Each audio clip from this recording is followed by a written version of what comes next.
Bonjour Mélanie Vogel. Bonjour. Merci beaucoup d'être notre première invitée de la saison, d'inaugurer ce nouveau plateau, ce nouveau décor.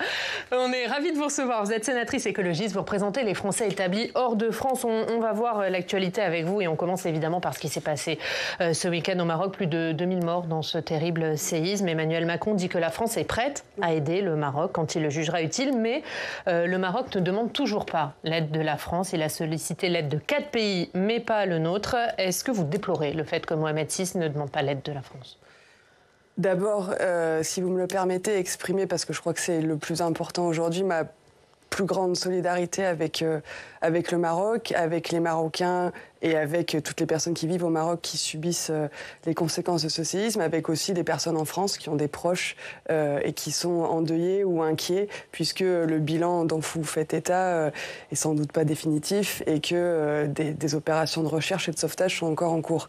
Moi, je crois que ma place aujourd'hui, c'est pas de rentrer dans la discussion je dirais diplomatique entre les deux pays. S'il y a un travail diplomatique à faire pour que l'aide de la France puisse être acheminée vers le Maroc, que les personnes compétentes le fassent. Et j'espère en tout cas, la France se tient prête à faire ce qu'il faut et j'espère que les conditions sont réunies pour que si l'aide est nécessaire et jugée nécessaire, elle puisse être apportée. Est-ce que, à votre échelle, vous allez prendre une initiative? Est-ce qu'Europe Écologie Les Verts va prendre une initiative pour aider les populations sinistrées? Oui, moi, en tant que sénatrice des Françaises et des Français de l'étranger, j'ai prévu d'appeler nos compatriotes à l'étranger à être solidaires avec le Maroc. Il y a plusieurs ONG françaises et internationales qui récoltent des dons pour qu'on puisse venir en secours à la population et puis réparer, parce qu'un séisme pareil, il ne s'agit pas de venir en aide sur le court terme. Ça prend des années. On voit en Turquie le temps que ça prend pour pouvoir se relever.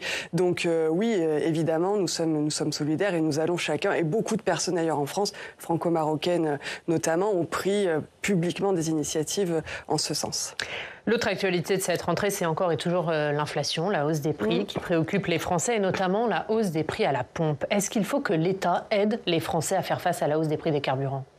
Évidemment, si vous voulez, on est dans une situation où, depuis le début de la crise inflationniste, le gouvernement fait comme si l'inflation, c'était quelque chose qui arrivait un peu du ciel et contre lequel on ne pouvait rien.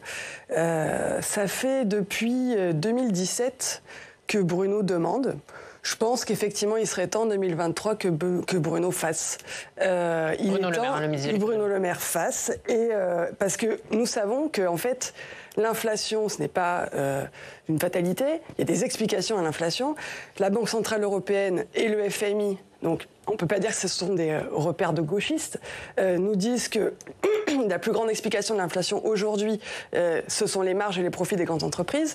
Et ça, on peut faire quelque chose. On peut réguler l'actionnariat, on peut augmenter le SMIC, on peut augmenter le point d'indice, on peut prendre des mesures de régulation des prix, on peut prendre des mesures de pouvoir d'achat comme la sécurité sociale de l'alimentation, comme le chèque énergie, etc. Donc il y a beaucoup de moyens. Mais sur l'aide au carburant, là aussi, il faut des aides pour les Français?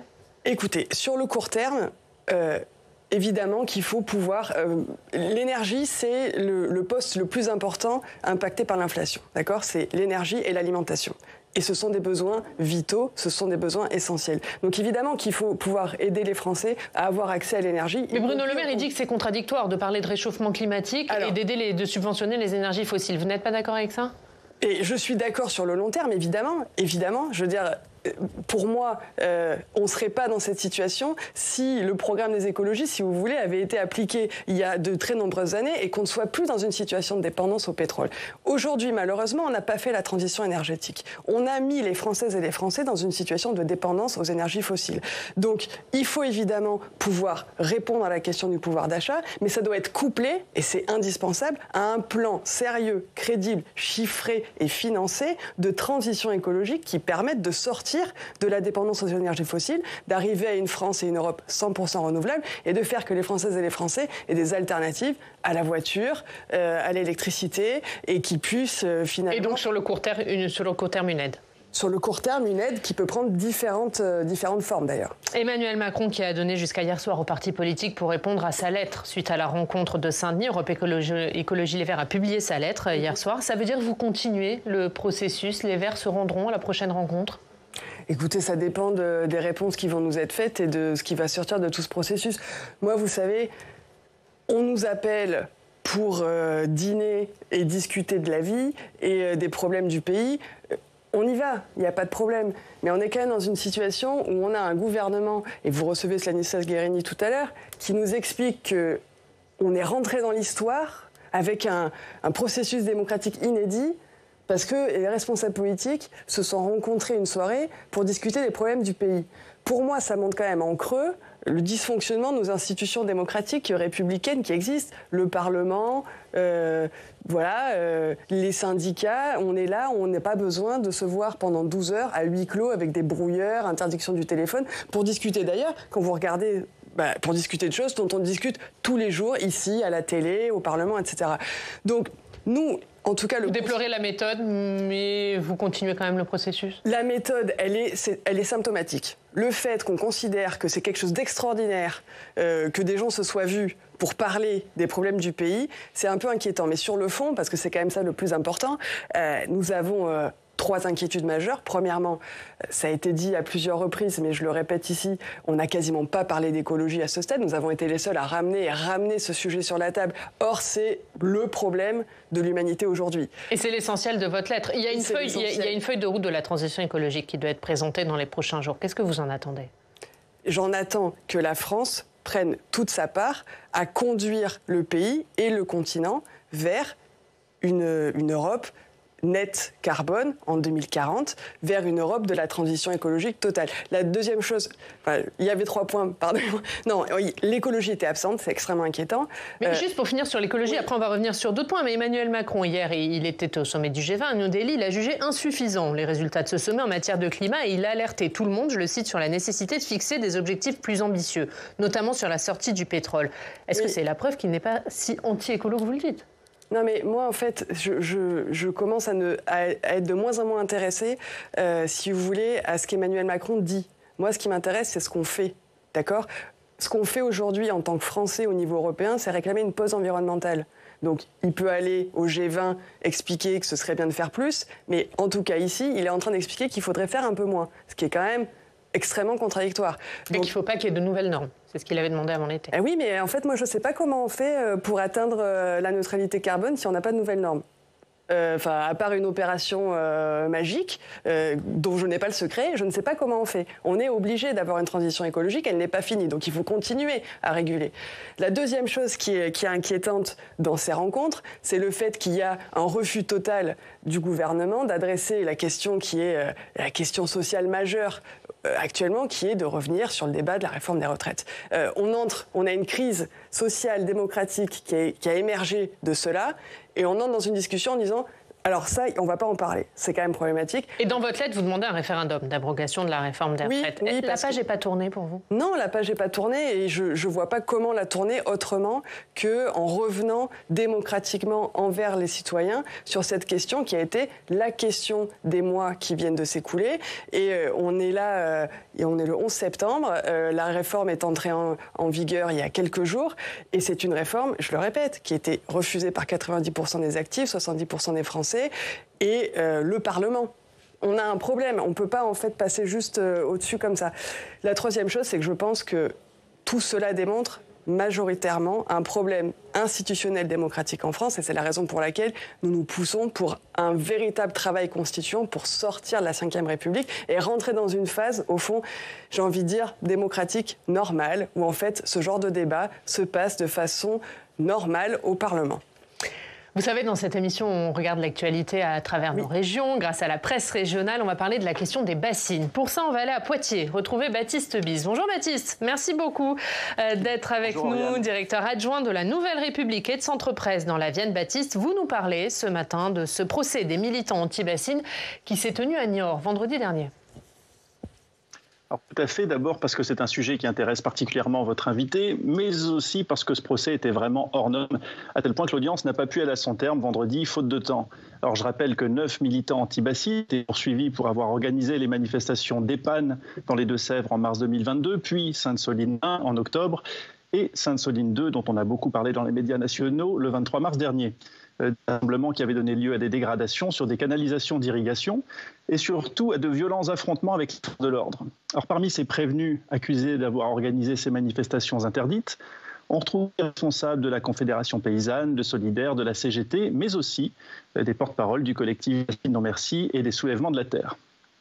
Leurs avocats ont tenté de faire annuler la procédure en estimant que le parquet n'avait avancé aucun élément concret pour étayer son accusation. Les prévenus ont tous pris la parole spontanément et ils ont tous indiqué au président du tribunal qu'ils feraient ensuite valoir leur droit au silence. L'audience a donc été suspendue dans la soirée de vendredi. Elle ne reprendra que le 28 novembre prochain. Les militants anti-bassines avaient prévenu qu'ils voulaient faire de leur procès une tribune politique. On peut vraiment dire qu'ils ont atteint leur objectif. Près de 3000 manifestants étaient rassemblés dans la paisible préfecture des Deux-Sèvres vendredi. De nombreux responsables politiques étaient également là, dont la secrétaire nationale des Verts. Et l'événement était largement couvert par les médias nationaux. Et Baptiste, tous les manifestants ne sont pas rentrés chez eux vendredi soir. C'est ça, plusieurs dizaines d'entre eux se sont retrouvés à proximité du chantier de la bassine en construction à Prières, toujours dans le Poitou, samedi. Alors en plus de toutes les réserves de substitution déjà existantes et financées sans aide publique, il s'agit de la 3e bassine du projet contesté qui est porté par la coopérative de l'eau des Deux-Sèvres. La manifestation s'est déroulée dans le calme. Les militants ont érigé un barrage en bois en travers de la route avant de faire le tour du chantier. Ils ont fait tomber les grilles de protection. Un avertissement selon Bassine Non Merci qui a publié un communiqué pour revendiquer l'action et puis qui annonce des nouvelles actions. De son côté, la préfecture a condamné la destruction de plusieurs barrières à Prières et l'intérioration d'un compteur d'eau à Mosée-sur-le-Mignon où une bassine est déjà en service. Dans le département voisin de la où je me trouve, à Poitiers, une trentaine de bassines doivent être construites dans le seul bassin du Clin. Et le préfet vient estimer la semaine dernière que le moratoire exigé par les opposants était en réalité un ultimatum sous la menace d'actions violentes. Il a eu une phrase forte pour évoquer cette situation. Il a dit « On ne dialogue pas avec un flingue posé sur la table ». D'où ma question, Madame la sénatrice. Jugez-vous les violences et les dégradations légitimes et nécessaires pour manifester l'opposition aux bassines ? Alors, tout d'abord, un mot sur ce procès. On est en train de faire aujourd'hui le procès, au fond, de la désobéissance civile, du syndicalisme, de l'action politique, de l'engagement écologiste, alors qu'on devrait, dans cette affaire, faire au moins autant le procès du projet, de l'agro-industrie et, au fond, des projets climaticides. Moi et l'ensemble des écologistes, nous sommes, et nous le répétons à longueur de journée, à chaque fois qu'on nous le demande, pour la non-violence, etc. Mais enfin, on a une situation où qu'est-ce que vous voulez qu'on fasse ? Tous les recours ne sont pas terminés. J'ai la conviction, comme ça a été le cas pour le barrage de Sivens, qu'à la fin, ce projet n'est pas légal. J'en suis convaincue. Je suis convaincue que vis-à-vis des normes qui sont en place à la fois au niveau national et européen, ce projet n'est pas légal. On a une situation où, malgré tout, on persiste dans un projet, je le rappelle, parce que les manifestants, les manifestantes, les opposants, les opposantes au projet, ils ne font pas ça par plaisir. Ils aimeraient bien faire autre chose de leur week-end. Mais le problème qu'on a, c'est qu'on est dans une situation où la crise de l'eau, elle n'est pas fictive, elle est là. On a des restrictions d'eau tous les étés. On a des villages qui sont approvisionnés avec des citernes. En France, aujourd'hui, on a des pays dans le monde où on demande aux gens de boire de l'eau salée parce qu'il n'y a plus d'eau potable disponible. Et là, on a un projet qui consiste à aller pomper de l'eau dans les nappes phréatiques qui sont vides, qui se vident, pour aller les réutiliser l'été pour des projets de l'agro-industrie qui ne sont pas durables. C'est une folie. Alors, qu'est-ce qu'on fait ? Moi, j'aimerais bien que... par la sagesse, par le respect justement de l'état de droit, de l'intérêt général, eh bien, on arrête ce projet. C'est quoi votre proposition alternative ? Sérieusement, c'est quoi ?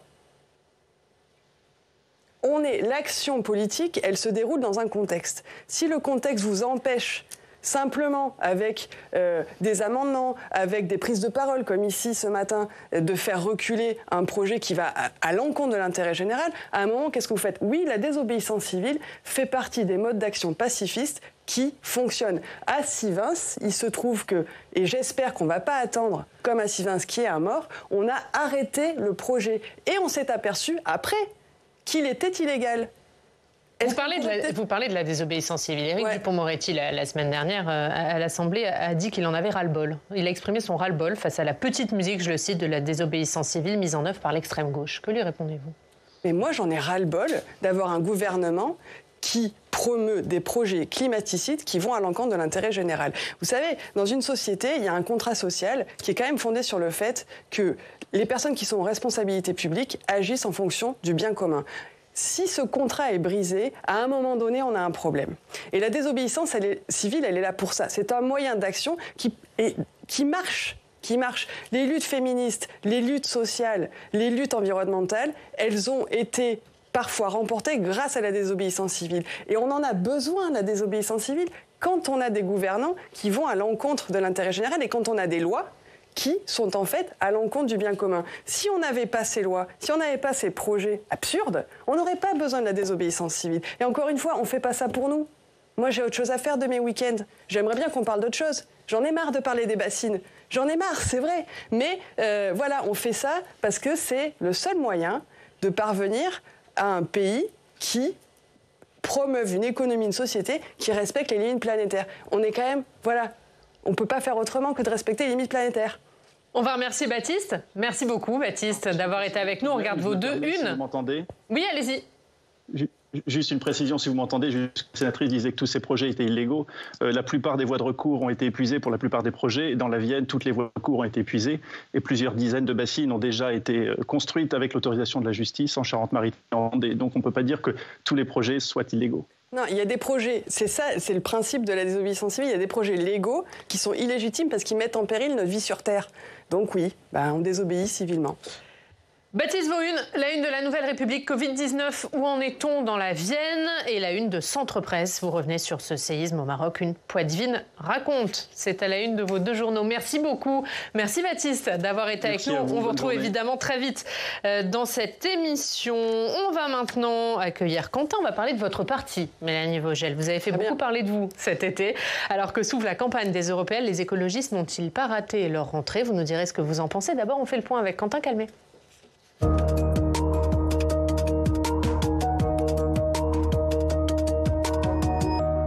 Bonjour Quentin. Bonjour Oriane, bonjour Mélanie Vogel. Bonjour.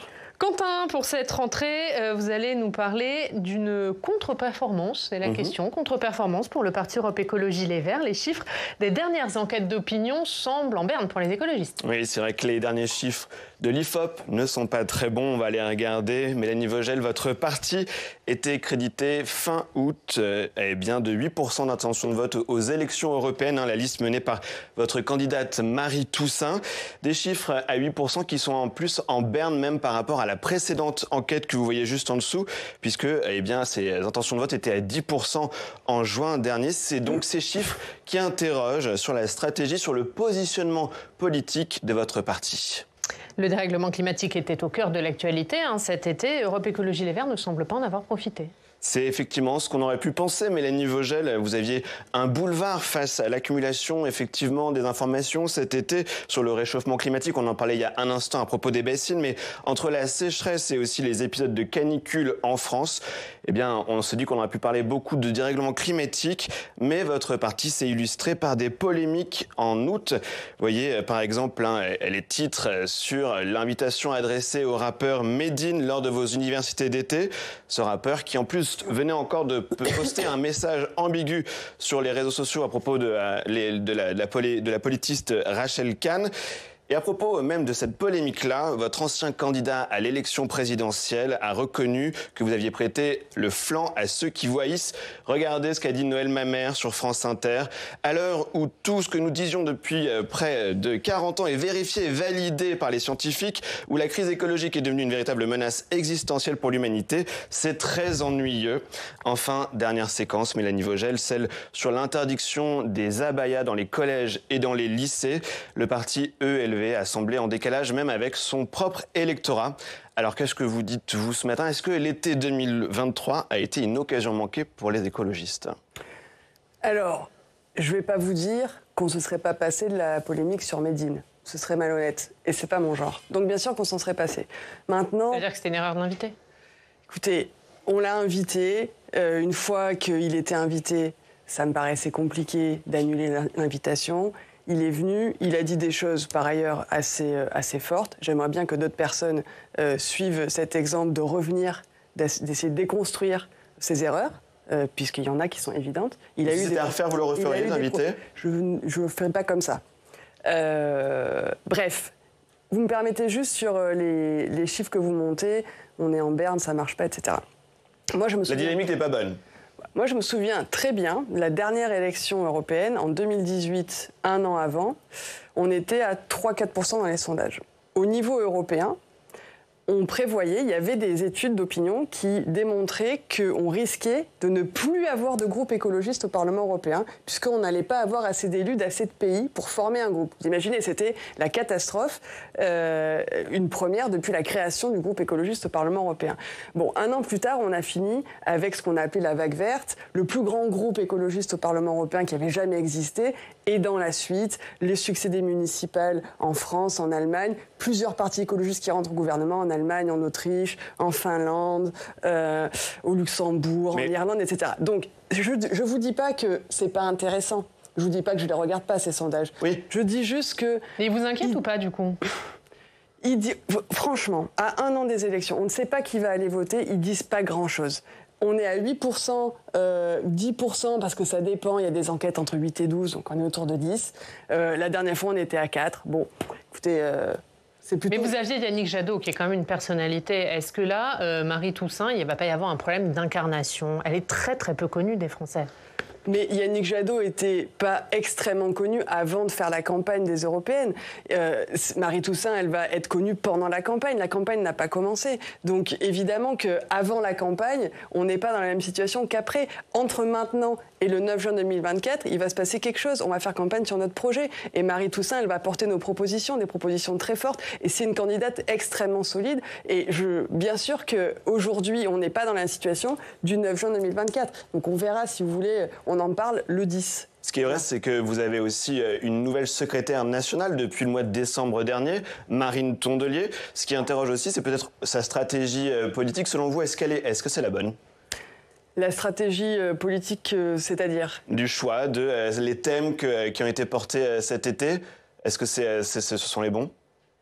Non, mais on ne va pas revenir, encore une fois, l'affaire de l'invitation de Médine aux journées d'été. Personne n'aurait voulu que ça se passe comme ça. Marine Tondelier non plus. Et sur les abayas, le positionnement très à gauche de LV, est-ce que c'est la bonne stratégie politique ? Mais sur les abayas, le fait qu'il y ait, comme vous dites, un décalage avec l'opinion, pour moi, ça démontre plus l'impact qu'a ce débat et qu'ont les prises de position des responsables politiques sur les femmes musulmanes depuis des années, sur l'opinion publique. C'est-à-dire que si vous racontez tous les jours à la télé, tous les jours, on a un problème avec le voile, on a un problème avec le voile, on a un problème avec le voile, et les abayas c'est mal, ben oui, il arrive un moment où même les électeurs écologistes se disent « Ah bah oui, il y a peut-être un problème avec l'abaya ». Donc moi, ce sondage, pour moi, il ne démontre pas qu'on a un problème, nous. Il démontre que oui, quand on passe sa journée à expliquer qu'il y a un problème avec les musulmanes et à vouloir contrôler la manière dont elles s'habillent et à vouloir les libérer à leur place et savoir mieux qu'elles comment elles doivent s'habiller pour être des femmes libres, oui, ça a un impact sur l'opinion publique. Dans d'autres pays où ce n'est pas un sujet, vous faites le même sondage, personne ne vous dit on a un problème avec les abayas, même les gens ne savent pas trop ce que c'est. Et pour les européennes, est-ce que vous validez cette stratégie ? Manuel Bompard, le chef de la France Insoumise, disait hier qu'il croyait encore à une liste commune de la gauche et qu'il fallait faire l'union. Non, les élections européennes, ce sont les seules élections en France, les seules élections où on a la proportionnelle intégrale. Ce sont les seules élections vraiment représentatives. On n'a pas besoin, comme pour les présidentielles, de faire d'alliances avant les élections. On les fait après, une fois que les électeurs se sont exprimés. Nous avons des projets qui sont parfois complémentaires, mais qui sont différents. Les écologistes sont des fédéralistes. Nous voulons plus d'intégration européenne. Nous voulons un plus grand budget. Nous voulons la fin des vétos nationaux. Ce n'est pas la même chose. Les gens décideront et après, bien sûr, qu'on se parlera. Ce qui n'empêche pas, parce que c'est ça la petite musique que moi, personnellement, je commence à vraiment être fatigué de cela, ça n'empêche pas qu'en 2027, nous devons avoir, et nous aurons, j'en suis convaincue, une candidature commune de cet espace politique, puisque pour cette élection-là, c'est nécessaire, c'est ce qu'il faut faire, et nous sommes toutes et tous en train de travailler au fait que ça puisse arriver dans les meilleures conditions, et ce n'est pas la même élection. Les élections européennes, c'est au sujet de l'Europe. Ce n'est pas le premier tour, l'avant-premier tour de 2027, c'est le seul tour de 2024. Merci Mélanie Vogel. Merci beaucoup d'avoir été notre invitée ce matin. Merci Quentin.